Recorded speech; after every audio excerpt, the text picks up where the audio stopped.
बिस्मिल्लाहिर्रहमानिर्रहीम। अस्सलाम वालेकुम। आप लोग कैसे हैं? उम्मीद करती हूँ कि सब ठीक ठाक होंगे। सर्दी कैसी हो रही है? सर्दी हो गई है खासी। कभी सर्दी है कभी गर्मी है, तो ये तो चलता ही रहता है। और आपके यहाँ खैरियत है? अल्लाह ताला हर एक के घरों में हर लिहाज से परेशानियां दूर करे, क्योंकि देखें, हर घर में कोई ना कोई परेशानी, किसी के घर में माली परेशानी है, किसी के घर में बीमारी है, किसी के घर में रिश्तों की परेशानी है। तो ये तो सब है। तो अल्लाह ताला से यही दुआ करनी चाहिए कि अल्लाह ताला हर घर से परेशानियों का खात्मा कर दे।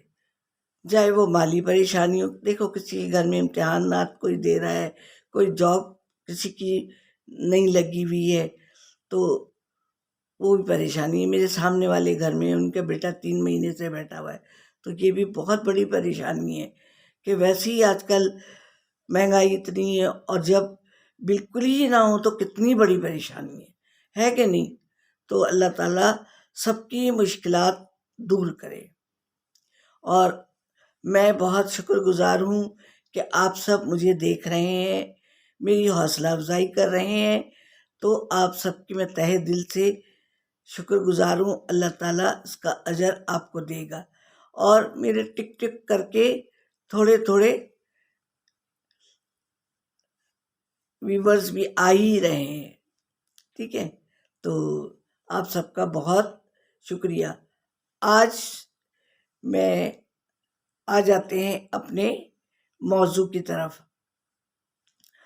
आज मैं आपको सरसों का साग और मकई की रोटी बताऊंगी। आजकल हमारे यहाँ ना लाइट बहुत वो कर रही है, बहुत ज़्यादा वो हो रही है। कभी पूरे दिन नहीं होगी, कभी केबल चला जाएगा। तो अगर कभी नहीं आए तो समझ जाइएगा कि ये वजह है। तो सरसों के साग के लिए पहले आप 1 किलो सरसों ले लें, और 1 गट्टी पालक, 1 गट्टी बथुआ का साग होता है, वो आप दुकानदार से कहेंगे, सब्जी वाले से, वो दे देगा आपको। उसको काटें, सब सब्जियों को अच्छी तरह धोएं और चढ़ा दें। जब आप चढ़ा देंगे, वो जब पानी उसका जल जाएगा, फिर घोटें, उसमें थोड़ा सा लहसुन डालें, कुटी हुई मिर्ची डालें, नमक डाल दें। पहले तो वो ज़्यादा लगेगा भरा हुआ, उसके बाद वो कम हो जाएगा।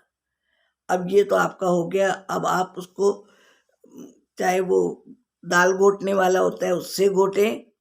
अब वो घोटना आपकी मर्जी पे है कि कैसे घोटने से घोटेंगे।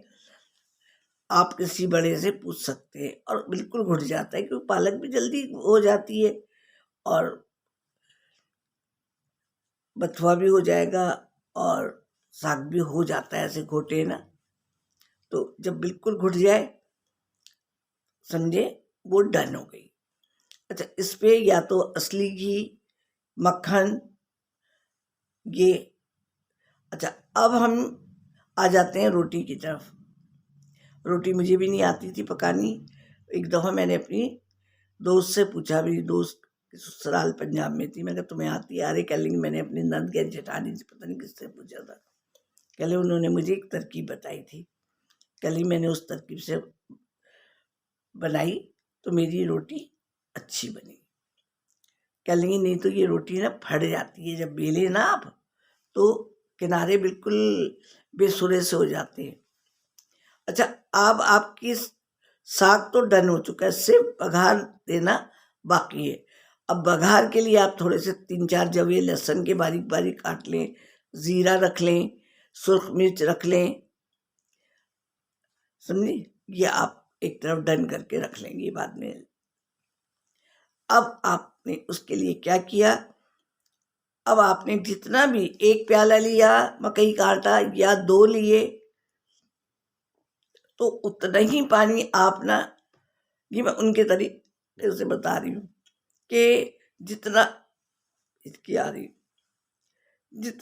जितना पानी लिया, जितना आटा लिया, उतना ही पानी बॉइलिंग पे चढ़ा दें। जब बॉयल होने लगे तो अगर नमक वाली खानी है, कुछ लोग बगैर नमक की पसंद करते हैं, नमक डाल देने से नमक वाली अच्छी लगती है। अब वो जो आटा है मकई का, वो आप उसमें डाल दें और चलाते रहें ताकि गुठली न बने। अब वो एक डो ऐसी बन जाएगी। जब डो बन गई तो आपने उसको उतार ली, थोड़ा सा ठंडा हो जाए परात में उतार लें और उसको थोड़ा सा हाथ से मसल लें, सहता सहता। अब आपने ज़रा एक दो दफ़ा जैसे हाथ से हथेली से कर लें थोड़ा सा, कि ज़रा हो जाए ना, अभी तो डो ऐसी बनी है। उसके बाद उसके बनाए पेड़े, अच्छे चिकने चिकने पेड़े बनाए। और उसके लिए चाहिए होगा, उसने तो ये बताया था, हमने तो वही प्लास्टिक जो आती है ना चीज़ों में, उसको नीचे रखा, ज़रा सा हल्का सा तेल लगाया ताकि वो आटा चिपके नहीं। और क्या लिए ऊपर भी ऐसी थैली रखी, उस पर भी ज़रा सा ग्रीस किया, तो क्या लिए उसके ऊपर रखा, पेड़े के ऊपर एक नीचे रखा, एक ऊपर। और क्या लेंगे एक स्टील की थाली, वो प्लेट क्या लिए थोड़ी बड़ी, और क्या लेंगे उससे बीच में पेड़ा उसका मकई के आटे का, पहले प्लास्टिक बिछाई, उसके ऊपर पेड़ा रखा, फिर ऊपर से प्लास्टिक डाली और स्टील की प्लेट से, इतनी बड़ी तो हो प्लेट के रोटी ऐसी तो लगे, कली फिर उस पर बीच में से दबाव डाले ऊपर से प्लेट। अब डाला दबाव तो वो उस साइज की हो जाएगी जिस साइज की प्लेट है, और रोटी अच्छी चिकनी चिकनी रोटी होगी। अब आप तवा गरम रखें, तवे पे डालें, इसी तरह से तमाम रोटियां डन कर लें। और अब हम आ जाते हैं बघार की तरफ।